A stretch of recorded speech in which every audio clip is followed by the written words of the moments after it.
Hey guys, this is going to be my first review. This one's going to be the Keith Whitley Greatest Hits. Keith Whitley was a musician. He's actually from my home state of Kentucky. He was born in Ashland, raised in Sandy Hook.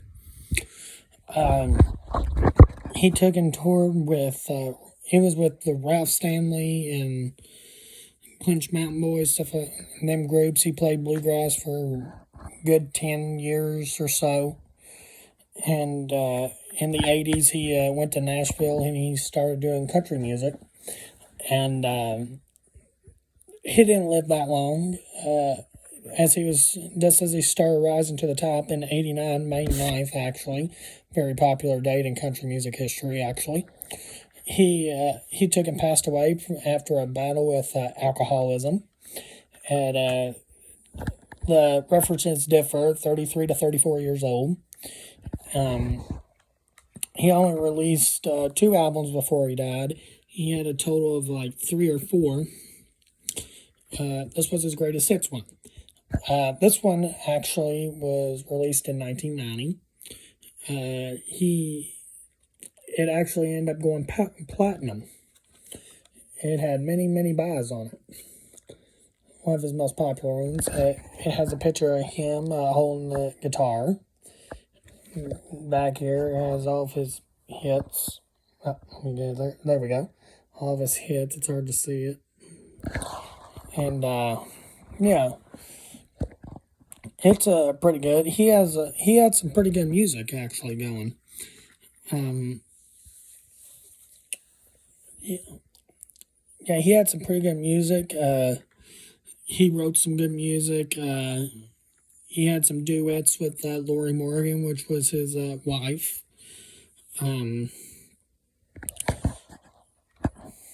Yeah, he had some, like, one of his biggest hits, Don't Close Your Eyes, I'm No Stranger to the Rain, When You Say Nothing at All. A lot of them people took and re-recorded themselves.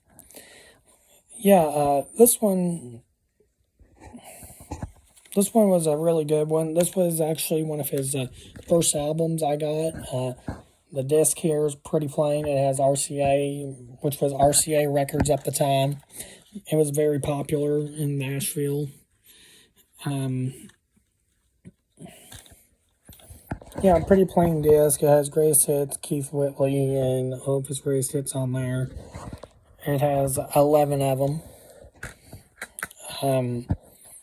All but a few of his singles he actually charted pretty well. All but one album, I believe, he charted really well. Yeah, and he did, oh, it was on here, I thought.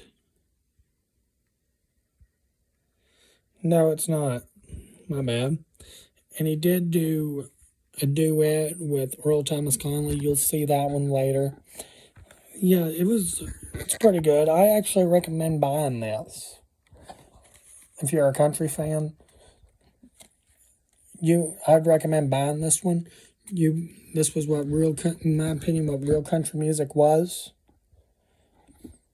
He sung from the heart, really. A lot of it he lived through.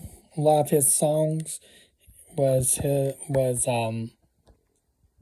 stuff in his personal life. That to me is a real singer, one that sings about their life. But yeah, I'd recommend this one. But yeah, back in the 90s, it is actually kind of cool how they did the design, especially the Keith Whitley Greatest Hits thing back in the 90s. That's when they started making CDs. No, my bad, I'm sorry. They started doing it in the 80s and 70s, somewhere around there, but it became very popular in the 90s.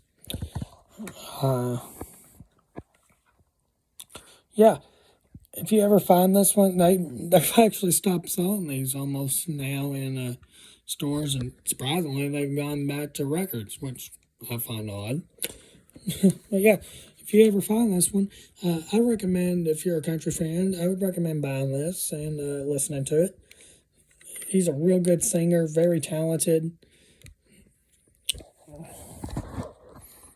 But he's real talented, and he was rising to the top. It was pretty sad how it ended, though. Really sad.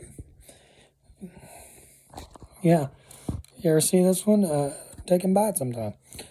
That is my review of the Keith Whitley Greatest Hits album. And I hope to see you again sometime.